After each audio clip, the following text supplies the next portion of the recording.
salah satu perbedaan dengan rezim sebelumnya Jokowi di masa Prabowo ini kan relatif lebih luas ya dan lebih terkonsolidasikan elit politiknya. Nggak ada oposisi sama sekali. PDI pun juga nggak menyatakan dirinya sebagai oposisi. Nah, aku pikir yang juga harus dilihat itu adalah bahwa konsekuensi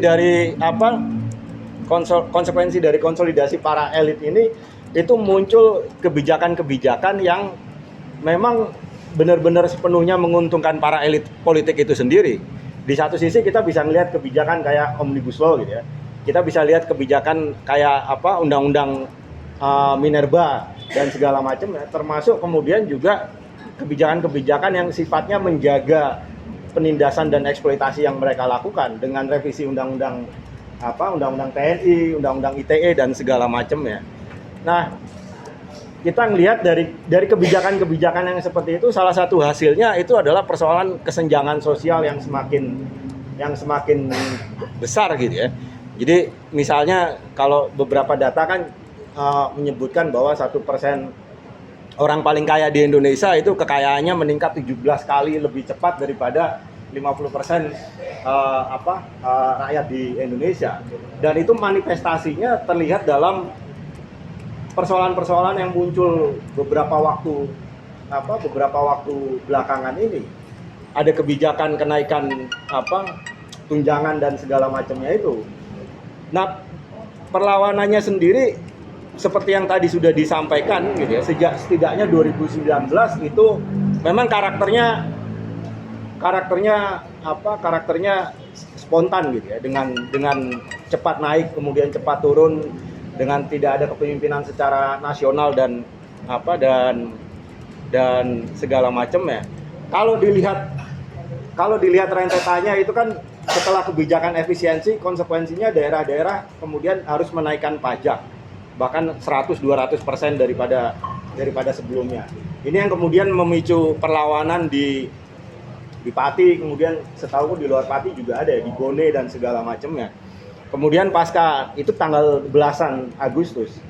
Pasca itu tanggal 17 Agustus atau tanggal 18 Agustus itu kan ada keputusan menaikkan tunjangan DPR sampai lebih dari 100 juta itu. Dan sebelum itu juga kalau dilihat ada sentimen yang bawa bendera One Piece gantiin bendera merah putih dan segala macamnya itu. Yang itu juga mengalami represi walaupun tidak sekeras perlawanan Agustus kemarin ya. Dan aku pikir memang pemicunya adalah pembunuhan Afan di 28 Agustus itu, karena kalau ngelihat di media sosial pasca itu terjadi kan mobil Brimopnya dikejar kemudian sampai ke Brimob Kuitang itu ya, kemudian massa berkumpul di sana, bakar dan segala macam, mengepung kantor Brimopnya dan segala macamnya. Nah, gerakannya kemudian menurun sepemahamanku memang ketika mulai muncul instruksi harus ada tindakan tegas terhadap para perusuh. Kemudian ada mobilisasi tentara juga mulai sekitar tanggal 31 Agustus itu ada mobilisasi tentara, konvoy di jalan pakai tank dan segala macamnya itu.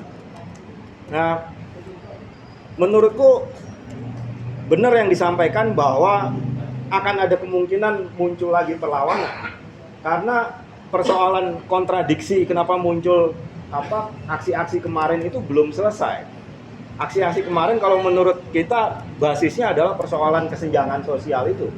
Basisnya adalah selain kesenjangan sosial itu dalam beberapa hal kan bisa dikatakan mereka juga kemungkinan karena kita sejak 2019 sering mengalami kekalahan ya. Jadi respon para elitnya juga sombong terhadap kebijakan-kebijakan mereka sendiri. Ketika dibilang dikritik persoalan naik tunjangan, malah dibalas sebagai ini goblok yang ngeritik rakyat, goblok ngeritik hal-hal seperti ini dan segala macamnya. Aku pikir kontradiksinya belum selesai. Persoalan di kesenjangan sosialnya itu belum selesai. Konsesi yang diberikan oleh rezim itu juga tidak menyelesaikan problem itu. Tunjangan DPR misalnya masih 65 juta. Tapi itu kalau dilihat sampai ke daerah misalnya, itu juga ada yang lebih dari 65 jutaan tunjangan upah gaji anggota DPR dan segala macamnya. Kalau mau ngelihat yang BUMN misalnya, itu bisa sampai miliaran mereka gajinya, upah tunjangan dan segala macamnya per bulannya. Menteri juga punya hal yang serupa, perwira tinggi juga punya hal yang serupa dan segala macamnya. Walaupun memang item gaji pokoknya bisa cuma 5 juta, 6 juta gitu ya, tapi tunjangan, dana operasional menteri dan segala macamnya itu bisa sampai ratusan juta per bulan. Yang diberikan rezim ini kan kalau menurutku lebih membahagiakan ke kelompok-kelompok kelas menengah atas gitu. Kayak Prabowo kemarin akan bikin tim independen untuk reformasi kepolisian misalnya. Atau kemudian mengumpulkan, tadi kawan-kawan juga sudah sampaikan, mengumpulkan yang mahasiswa yang BEM dan segala macam ya, organisasi keagamaan dan segala macam ya. Itu kan sepertinya konsesi yang lebih diberikan ke kalangan menengah ke atas gitu ya. Termasuk salah satunya ya gerakan 17 plus 8 itu. Tapi problem mendasarnya masih belum selesai. Problem mendasarnya persoalan kesenjangan sosial itu sama sekali belum terbereskan. Menurutku menurunnya gerakan gitu ya, itu lebih karena memang 30-31 itu represinya besar-besaran. Selain ada mobilisasi tentara, ada penangkapan ribuan orang, ada kriminalisasi dan segala macamnya. Jadi masih ada basis yang bisa jadi dasar untuk naiknya lagi perlawanan. Dan aku pikir mungkin juga yang harus kita pahamin adalah dalam situasi revolusioner itu kan bukan sesuatu yang linear pasti akan naik gitu. Bukan dia aksi 1000 kemudian 2000, 100.000 dan segala macam ya akan terus-menerus naik. Kalau misalnya belajar dari revolusi Bolshevik di Rusia 1917, dari Februari sampai Oktober itu kan ada naik, tapi juga ada turunnya. Kenapa dia masih sustain terus sampai kemudian bisa revolusi? Salah satu problemnya kan karena kontradiksi yang menyebabkan keresahan perlawanan itu enggak diselesaikan. Persoalan tanah, roti, dan perdamaian itu kan nggak diselesaikan. Ada pemerintahan sementara tapi tidak bisa menyelesaikan problem-problem itu. Nah, aku pikir ini juga harus dilihat dalam kacamata yang seperti itu gitu ya. Gerakan sekarang menurun, tapi bukan berarti sudah selesai, bukan berarti kemudian sudah habis. Gitu ya. Kontradiksi dasar yang jadi memunculkan perlawanan itu belum diselesaikan. Aku pikir dalam beberapa hal di kalangan gerakan mungkin mungkin kristalisasinya juga lebih terlihat sekarang dibandingkan sebelumnya ya, 2019 Omnibus Law 2020 dan segala macam ya. Yang pertama kan jelas ada kelompok gerakan 17 plus 8 itu ya, dengan tuntutan yang begitulah, tim independen lah, reformasi kepolisian lah dan segala macam dan segala macam. Di sisi yang lain kan ada kubu gebrak lah, ada kubu kawan-kawan gerakan yang lainnya. Sebelum ke situ mungkin juga persoalan dalam perjuangan demokratisasi gitu ya. Itu kita nggak bisa mengharapkan bahwa nggak ada intervensi ataupun campur tangan dari para elit politik sama sekali. Reformasi 98 pun kan juga begitu. Yang berdarah-darah gerakan mahasiswa dan segala macamnya, elit politiknya bikin deklarasi Ciganjur dan segala macamnya. Itu pasti akan ada upaya intervensi itu. Pasti akan ada upaya untuk mengarahkan gerakan supaya jadi sesuai dengan kepentingan para elit politik. Aku pikir dalam persoalan ini yang butuh kita tekankan adalah bagaimana gerakan itu sendiri bisa memformulasikan tuntutan-tuntutan atau platform yang kemudian ngambil garis demarkasi yang jelas. Mungkin salah satu contohnya adalah kalau posisi PS dalam persoalan pembunuhan Afan itu, gitu ya, kita tidak mendorong atau menuntut penyelesaian hanya satu kasus ini. Ini kan problem karena adanya impunitas yang terus-menerus terjadi pasca 98. Jadi rezim para elit politik dengan aparatus kekerasannya seenaknya bisa bunuhin orang, seenaknya bisa bunuhin rakyat, nyulik dan segala macamnya, dan nggak pernah ada konsekuensinya. Dan mereka belajar bahwa itu efektif, bunuhin orang, nyulikin orang dan segala macamnya itu efektif buat mempertahankan kekuasaannya. Dan itu yang dilakukan Prabowo sekarang. Ketika dia bilang bahwa naikin pangkat polisi itu yang terlibat dalam menangani kasus demonstrasi. Jadi elit politik paham bahwa ini salah satu cara yang efektif dan akan diteruskan. Makanya kemudian dalam konteks pembunuhan Afan misalnya, yang kita dorong kan ngomongin secara keseluruhan bahwa dibutuhkan pengadilan hak asasi manusia, penyelesaian semua kasus ini, bukan hanya Afan tapi juga kasus-kasus yang lainnya. Dan ini juga ada dalam konteks untuk nggak akan pernah bisa maju kalau bahasanya PRD dulu sampah-sampah sejarahnya masih bertahan kan gitu. Masyarakatnya, bangsanya nggak bisa maju kalau kemudian sampah-sampah sejarahnya masih tetap berkuasa dan segala macam. Ya, pengadilan HAM harus dimaknai salah satunya juga untuk menyingkirkan sampah-sampah sejarah itu. Aku pikir menghadapi intervensi kepentingan para elit politik, salah satunya memang harus ada tuntutan yang memberikan garis demarkasi yang jelas. Katakan ada pertarungan elit politik gitu ya. Ada pertarungan elit politik dalam perlawanan Agustus kemarin. Aku yakin nggak ada yang mau mengangkat isu pengadilan HAM secara keseluruhan.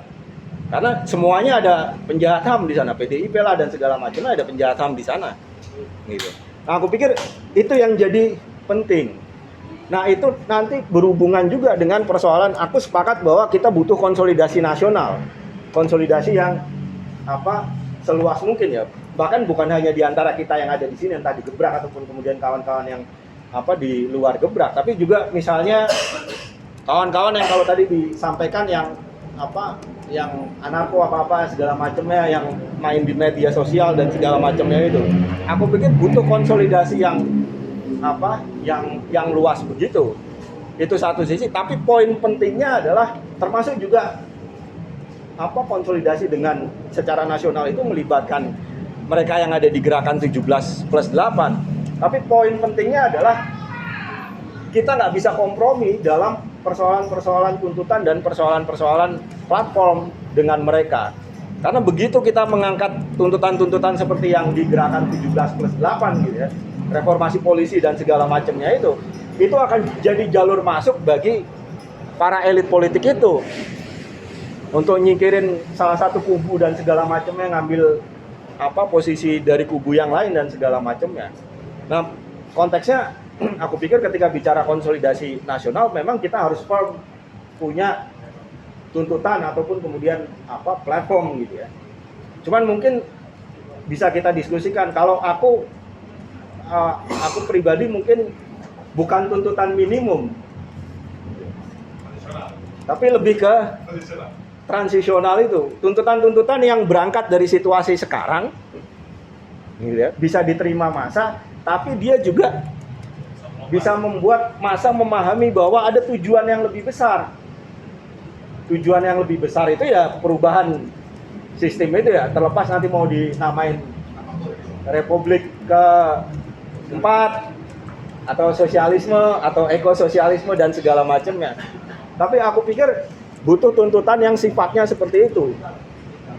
Berangkat dari situasi sekarang tapi mendorong massa untuk bisa memahami tujuan besarnya. Karena itu yang jadi semangat perubahan. Itu yang bisa jadi panduan bagi massa untuk bergerak. Kalau tuntutannya reformasi kepolisian misalnya, udah dipenuhin sama Prabowo, terlepas nanti hasilnya akan gimana. Tuntutan-tuntutan yang moderat, yang reformis seperti itu nggak mendorong orang untuk bergerak gitu. Nggak mendorong orang untuk berkembang pemahaman kesadarannya bahwa kita butuh sesuatu yang yang baru gitu ya. Yang bukan dalam kerangka kekuasaan elit politik pada saat ini. Kemudian ya seperti yang sudah disampaikan di tulisannya PS, memang butuh pengorganisiran yang lebih mengakar gitu ya. katakanlah begitu. Karena ya ada problem bahwa kita semua masih kecil, apalagi PS masih kecil banget, dan memberikan kepemimpinan di masa di basis itu ya artinya kemudian harus mengorganisasikan mereka. Dan aku pikir pembangunan komite-komite perlawanan itu yang bisa membuat perlawanan itu jadi ada karakter terpimpin dan terstrukturnya gitu. Ketika ada komite-komite perlawanan di basis massa. Bisa konkretnya kita mulai dalam kerangka untuk aksi Hari Tani gitu ya, tanggal 24 September ataupun kemudian 20 Oktober. Tapi poin pentingnya menurutku butuh konsolidasi nasional, kita butuh punya platform, punya tuntutan yang sifatnya tadi ya transisional itu, dan kita akan undang semuanya untuk konsolidasi termasuk bahkan gerakan 17+8 gitu ya. Tapi menurutku poin yang paling penting adalah kita nggak bisa memoderasi platform atau tuntutan-tuntutan kita itu. Aku pikir gitu. Terima kasih.